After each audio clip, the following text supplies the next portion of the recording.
Next, which of the following is an example of commitment to public interest? Ayan. Is it A, accepting gifts from contractors?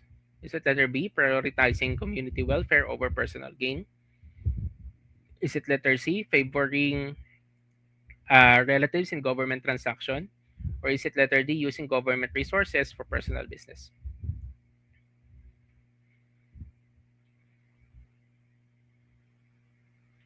Okay. So may nagsagot na ulit. Sabi, letter B. The answer is indeed letter B, as in boy. Okay? So, by the way, let me ask you, isingit ko lang po, how about accepting tokens of appreciation after a service? Is it considered as bribe o panunuhol? Halimbawa, after mong magbigay ng isang serbisyo, natuwa sa iyo yung citizen, binagyan ka ng chocolate pagkatapos mong magsilbi sa kanya. Ito po ay considered as bribe? Ano sa tingin ninyo? O di kaya si teacher, nung nag-Teacher's Day, na-appreciate naman siya ng mga estudyante niya. Tapos, binigyan siya ng regalo. Yan, niregaluhan siya ng brief, halimbawa. O, ayun. So, yun ba ay isang uri ng suhol? Ano sa tingin ninyo? Okay. Ayan, walang nag-try na magsagot. Now, the thing is this. If you accepted any form of gift, pag sinabing gift, hindi lang bagay ang gift. Maaari pong any form of favor, okay, or freedom, liberality, liberty, gratuitously, okay, before a transaction, that is considered as suhol.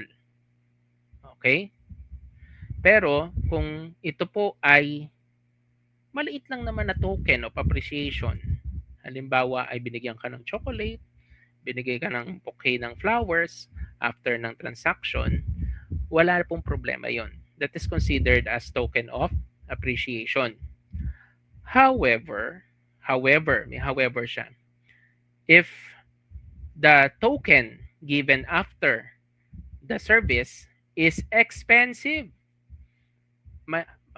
mamahalin, okay? You are obligated to declare the gift and surrender it to the government because it is the government's property na, hindi mo property. Because at the end of the day, it is not you who provided the services. You are just the medium in which the services pass through from the government. Ano po? Okay. Basta po hindi walang halaga. Ayan. Kapag masyadong mamahalin, ayun, bawa relo. Ayan. So, hindi pa salamat lang dahil sa maganda mong serbisyong binigay sa akin, ito ang relo. Expensive yun. Considered as expensive yun. Bakit? Kasi magkakaroon na ng bias in terms ng pagtrato doon sa kumpanya or individual. Baka sa susunod, mas i-prioritize na siya kasi nagre-regalo siya after ng isang transaction. Ano po? Ayun. Okay. O yan, favoring relatives in the government transaction. Namimigay ng ayuda, tapos nauna yung kanyang mga kamag-anak. Paglabang po yun sa tinatawag nating RA 6713. Yes po, alam ba, may nagregalo ng